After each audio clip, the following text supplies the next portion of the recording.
They call me the Phantom, and I'll tell you why. 'Cause I'm the man who cannot die. I boogie through the jungle in my purple suit. The bigness all dig me 'cause they think I'm cute. G'day everyone. For those who came in late, you're listening to Expand, the Phantom podcast. Please subscribe to us via your favourite podcast player or YouTube. And do not forget to leave a review. 500 years ago, he washed ashore the sole survivor of a shipwreck. And upon the skull of the man who killed his dad, he said, "I'm mad, I must eradicate piracy, injustice and cruelty, and all my sons will follow me, so evildoers will believe that this man cannot die." The Phantom, the ghost who walks. The Phantom, enemies beware. The Phantom's always there, but you won't find the Phantom. He finds you. We are the Expand, the Phantom podcast from Chronicle Chamber. Well, technically speaking, I'm not one of those guys. I've just snuck in, I've stolen the reins again. But I'm a huge fan of what they do, and I think you should be too. You probably already are. What you can do is check out their website at chroniclechamber.com, and you can contact them via email on chroniclechamber@gmail.com. You might tell them never to let me have the reins again, or you might tell them to let me keep doing it. Anyway, it's up to you. So, why am I here? What am I discussing today? The Diamond Hunters. The third story from Lee Falk and Ray Moore. Now, in my opinion, these guys might be, they're the originals and maybe the best creative team that ever worked on the Phantom. I'm going to be talking about what's good and what's bad about their third story, The Diamond Hunters. So let's get into it. Smiley is our main baddie in this story. He and his associate Hill locate diamonds on Lolongo land. Sadly for them, the Lolongo will not cooperate, as the Phantom law states they are not the deal with white men. Smiley and Hill's scheme to have the neighbouring Osiway tribe clear out the Lolongo so they can get to the diamonds. They plan to stir up tension between the two tribes and use the forbidden love of Kula, son of the Lolongo chief, and Ota, daughter of the Osiway chief, to spark the fuse. They are prepared to start a jungle war just to get their greedy mitts on those diamonds. Falk gets straight into it with very clear and direct storytelling. I have to say that the conflict and motivations are right there in front of us. The Singh Brotherhood was all over the place and the Skyband took a while to get off the ground. But the plot of this story is already firmly established and the principal players and their intentions are already introduced on the first few pages. The setting of this story seems to be Africa, although Falk refers to the Orient and to Bombay. Smiley is friends with the chief of the Osiway and seems to be fluent in the language, unless the chief is speaking English. But despite this, Smiley doesn't seem to know anything about the Phantom. Hill and Smiley can't persuade the Osiway to go to war with the Lolongo, so they plan to kidnap Ota and frame Kula. This will kick the war off nicely. Smiley tricks the chief of the Osiway into thinking the white man's newspaper has reported the death of the Phantom. The chief of the Osiway is holding the newspaper upside down, so he falls for Smiley's scam. That's good racism. The war drums sound out and our hero hears the reports that he's dead. Let's soak in some of Ray Moore's panels. I love the Phantom's banter with Devil. The Phantom's personality and characteristics that made him such a great read in the late 30s are already so solid in this third story by Falk and Moore. And the way Moore is depicting him is the way I always see the Phantom. Slim, youthful, athletic, more like a swimmer than a bodybuilder. Captain Melville Horton is back for this story and he's convinced that the Phantom can single-handedly sort out the trouble between the tribes. Horton has been an important character in every Phantom story so far, and he has the hots for Diana in a major way. He's not told her the truth that the Phantom is alive. Diana believes the Phantom was killed in the bombing of the island of Herons in the Skyband. After a brief soliloquy, Horton decides that keeping Diana in the dark isn't cricket, so he sends her a telegram and fesses up. Diana, who is on her way to the States, receives the telegram and asks the captain of her ship for assistance in chartering a plane. It's a scene that could have been taken straight from a romantic comedy, a rom-com. The captain says it's impossible to help her reconnect with her husband. Then he discovers that Diana is not married and wants to get back to see her sweetheart, not husband. Suddenly he changes his tune and is ready to help. It's a really cute and silly scene. The sweetheart, eh? That is different. But of course I can help you, mademoiselle. So silly. The band are grieving the apparent death of the Phantom that was announced by the OCY drums. They loyally vow to keep the laws of the Phantom even if no others do. Their mourning is cut short when the Phantom arrives. Next we see Diana on a ship returning to see the Phantom. Oddly enough, she was talking to that captain about chartering a plane, but now she's on a ship, but who cares? The Phantom sends 2 Bandar messages out, one to the OCY and one to the Longo to announce that he is very much alive. This leads to one of my most hated scenes in all Phantom comics. Neither of the messages are believed and both are tortured and killed. One seems to be burnt alive. I read this when I was 9 years old and it really got me. I couldn't stand, and I can't stand now, the thought of these Bandar men being killed and tortured. The Phantom is stunned to hear what's happened to his Bandar friends. He sends the Bandar out to capture Kula and bring him to the Skull Cave. The Phantom interrogates Kula, but he does it in his bathrobe for some reason. I guess he's going for some kind of Hugh Hefner vibe. The Phantom is playing things very casual in this story, particularly since there's a growing number of fatalities in this jungle war. It's almost as if Falk didn't really know what to do with the Phantom's character yet. In the Singh Brotherhood, the Phantom was all action, but in the Skyband, the Phantom was basically a prisoner during the whole story. In the Diamond Hunters, the Phantom just sits around in his robe doing nothing. Ota becomes aware that Smiley and Hill are her captors, so they decide they'll have to bump her off. They also decide to supply the OCY with firearms because the war is being lost.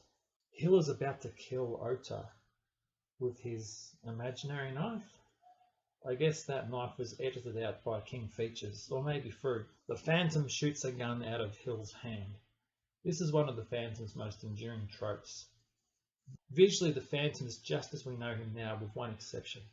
At this point, Moore is depicting him with low-cut boots. The Phantom takes Hill and Ota back to the Bandar village, where he has detained Kula. He reunites the couple and sends a message to the jungle via the drums that the Phantom piece has returned. But why would he think anyone would listen to that? Those tribes didn't believe it when he sent the Bandar messages, and the drums announcing the Phantom is alive is not going to convince anyone. And guess what? It doesn't. But the drums announce the Phantom is alive, but literally nobody believes it. The Phantom isn't firing on all cylinders in this story, which is strange considering how much rest he got in the Skyband. Garan is still mad about the Bandar messengers being tortured and killed, and so am I, but the Phantom doesn't seem to be. Garan says it's time to get the poison arrows out and get some payback, but the Phantom's like, nah, what the hell, Phantom? Get some skin in the game. Like, what have you actually done in this whole story? Nothing. The Phantom learns where the next battle will be, so he enacts a plan to stun the natives with a bit of showmanship. The only problem is that while his plan works out, it's beyond ridiculous. It just doesn't make any sense whatsoever. Let me guide you through it. While preparing for his big reveal, he says he needs plenty of dynamite and a whopping big skull he has in the cave. He gets the Bandar to bring this massive skull to the battlefield in the dead of night, and they bury it. Now I think Falk wants us to ignore the elephant in the room, but I couldn't ignore it when I was 9, and I'm not going to ignore it now. What the hell is this giant skull? Where did it come from? What's it made of? How much does it weigh? The Phantom doesn't help his men, the Bandar, carry this thing, and there's no evidence that he helps them dig the hole either. He says, now get the apparatus in and lower in the skull. Then I'll plant the dynamite. What apparatus? What the hell is going on? So the next day, right before the battle, the dynamite goes off, There's a terrific explosion, and when the smoke and dust clears, there's this giant skull rising out of the ground. But how? I've got no idea. The natives freak out, and that's fair enough, because I would too. In the next image, the Phantom is standing on top of the skull. Well, where the hell was he? Under it? It's a big, wide open plain, so he had to have been with the skull, perhaps in it or under it, when it was under the ground and during the explosion. So how was he not dead, and how was the skull not destroyed? Where did he come from? Falk, this big grand stunt is a complete dud. In his career, he conjured up some great, startling entrances for the Ghost Who Walks, but this is just not one of them. Back at the Skull Throne, which appears to be out in an open field and there's no skull cave in sight, the Phantom settles matters, and the chiefs are told to lash each other for their part in the war. The Bandar murders are not mentioned once. The Phantom is questioning Hill. Smiley watches on, hiding in the bushes with a rifle. When Hill is about to sign a confession, Smiley shoots him and flees. Did it ever occur to Smiley to shoot the Phantom as well? Maybe he only had one bullet. The Phantom decides it's time to do what he does best. Have a sit down. He orders all the rifles be destroyed. I'll be honest with you, this story never really did it for me. I love the preceding stories, and I love what follows, but the Diamond Hunters never really made it into my favourites list. I've given this story a lot of praise so far, and I think it started off great, but I just can't get past the Phantom's inaction during a really crucial time when he was needed. That stupid scene with the big skull was a real low point, and the tortured Bandar really ticked me off, especially since the Phantom never dealt with it.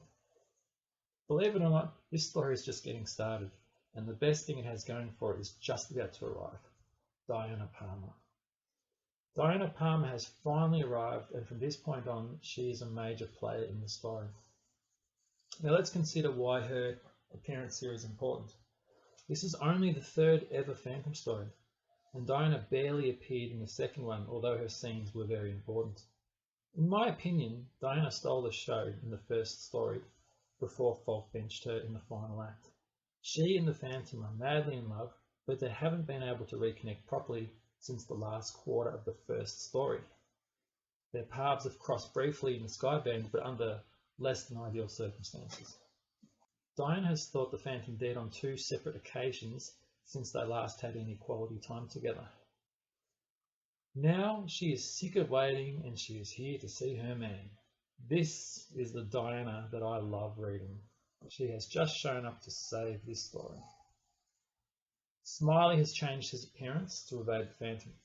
He meets Diana and agrees to guide her through the jungle. He sees this as an easy way to get some cash. Diana hasn't revealed her real reasons for going into the jungle. Smiley, now calling himself Smith, figures Diana is a young, silly tourist with more dollars than sense. He starts to scheme about kidnapping her for ransom, or at least shaking her down for the money that she has. After 2 weeks of trekking through the jungle, Diana finally twigs that she is getting the runaround, and she confronts Smith. After some discussions, he learns that the Phantom is her sweetheart, and he sees this opportunity to get square with the Phantom. Smiley's true colours come out. He takes Diana's firearm and drags her to his favourite watering hole, the Bad Camp. While Smiley is taking Diana to the Bad Camp, the Phantom is not far away, bathing in a river while the freshly scrubbed Devil sits on the bank. Diana shoves Smiley over and makes a break for it. Devil hears the commotion and goes off to investigate. He finds Diana and protects her from Smiley. The Phantom hears Devil barking but has no idea what's going down between Diana and Smiley.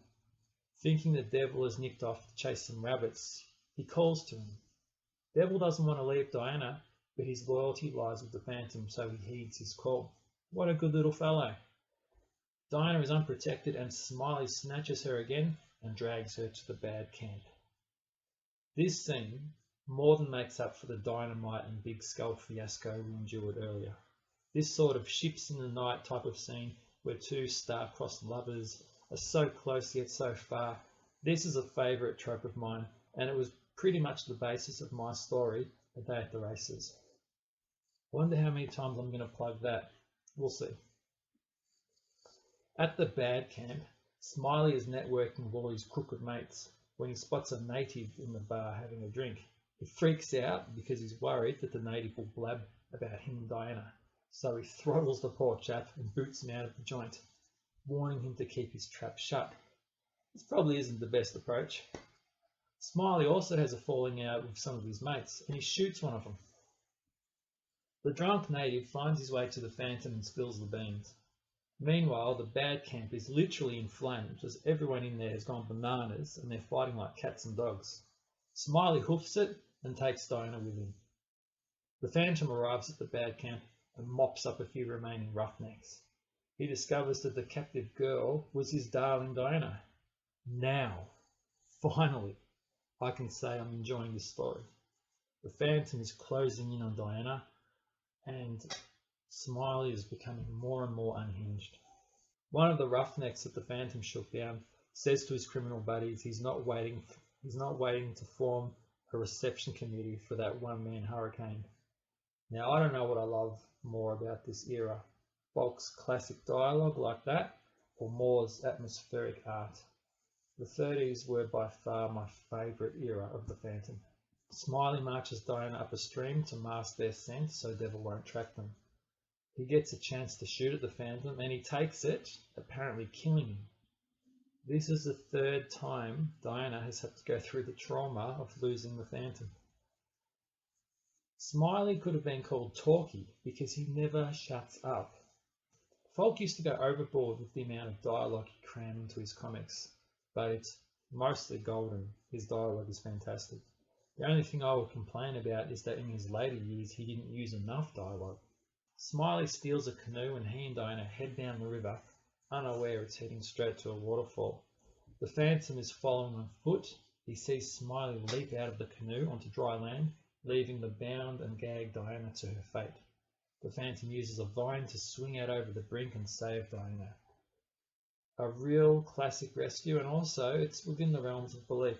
Seeing the Phantom alive freaks Smiley out and he takes off. He thinks the Phantom is back from the dead. It never occurs to him that he might have missed him. Diana and the Phantom reconnect, and Diana removes his mask for the first time and sees his face. She thinks he is positively handsome. It's a really nice little scene. Phantom has Devil lead Diana back to the bandar and heads off to wipe the smile off Smiley's face. This is where the story starts to drag, and there's a few memorable moments coming up, but they're not really necessary. There's nothing wrong with what happens, but I feel like it's starting to outstay its welcome. It's time to line things up, folks. Please don't introduce any new characters. Unfortunately, we get a bunch of new characters introduced. Smiley stumbles across a band of smugglers and tells them the Phantom is on his trail. The Phantom overhears them talking and knows he can use fear as a strategy against them. He quotes his dad for the second time in the story. When you come across folks who don't believe you can't be killed, why, just let them kill you a few times to prove they're wrong. I guess this is kind of like an old jungle saying. This was before Falk had invented that, so he was having the Phantom's father give quotes. It's a nice little idea. Now, it's jungle crafts time. Today's lesson, melon scarecrows. The smugglers are harsh critics of the melon scarecrows. You can't please everybody. They decide to skedaddle without Smiley. Since he's paid them everything he had left from Diana's money, they throw him a rifle. This is actually the kiss of death for Smiley. He just doesn't know it yet. Smiley climbs a tree and waits for the Phantom to come into range. The Phantom hears a faint stir in the leaves and instinctively fires. I wonder how many chipmunks have been lost to this impulse. Anyway, Smiley is not so smiley anymore as he becomes the Phantom's first confirmed kill. I reckon the Phantom killed a guy in the Singh Brotherhood, but there's no proof that guy lived or died. Diana is welcomed by the bandar as the Phantom's queen. I'm going to assume they said this in English because Diana hears it and she likes it. Before too long, the Phantom returns and kills the mood by talking about how they will wed and live in the jungle. Diana is a New York City socialite. She doesn't like the idea one bit. Diana,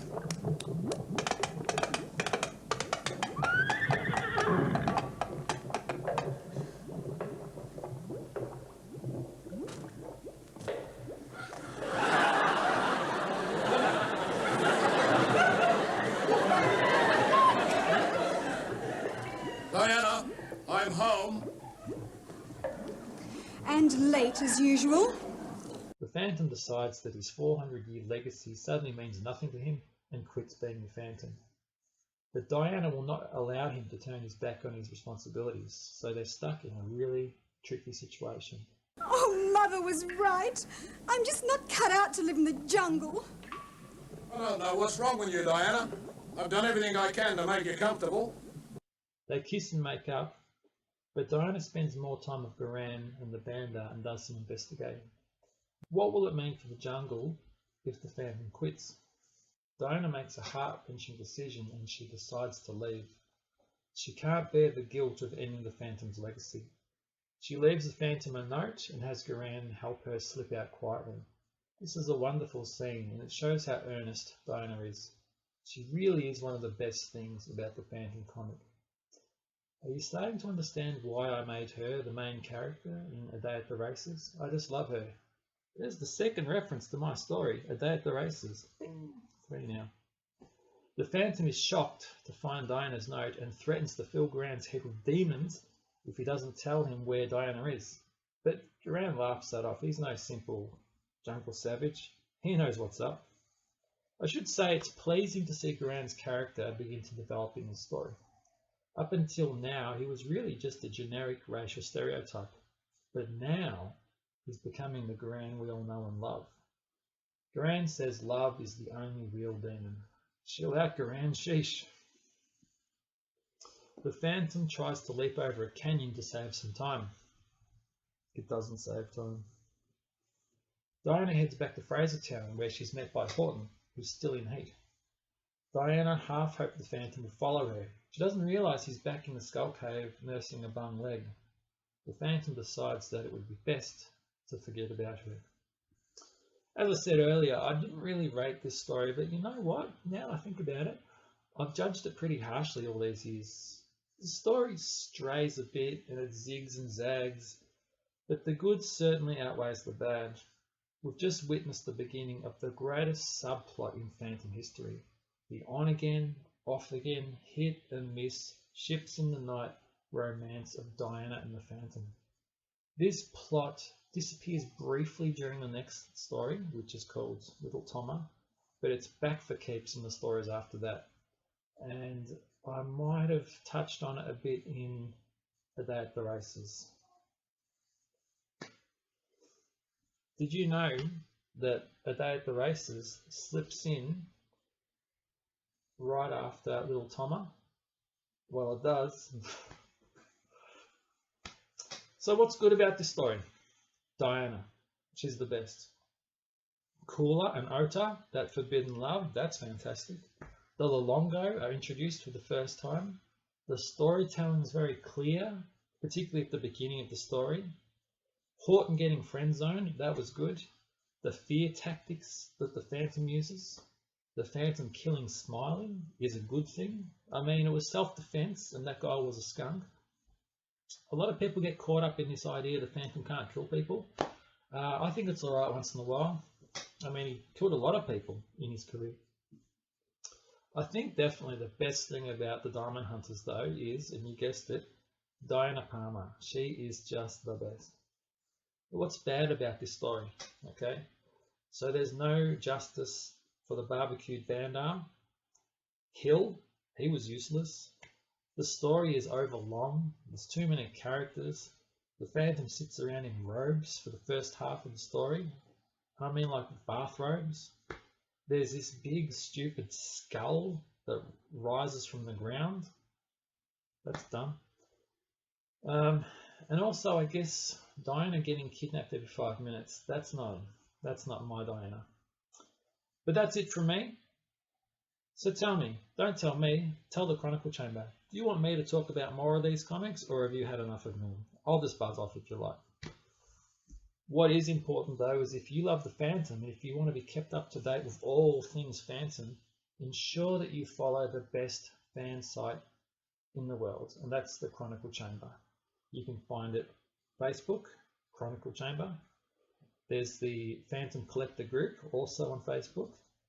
You can find them on Twitter at Chronicle Tweet, on Instagram at Chronicle Chamber. YouTube, find them there. They've got their Chronicle Chamber page, or channel I should say. The website, as I mentioned, is chroniclechamber.com, and you can email them chroniclechamber@gmail.com. Happy phantoming.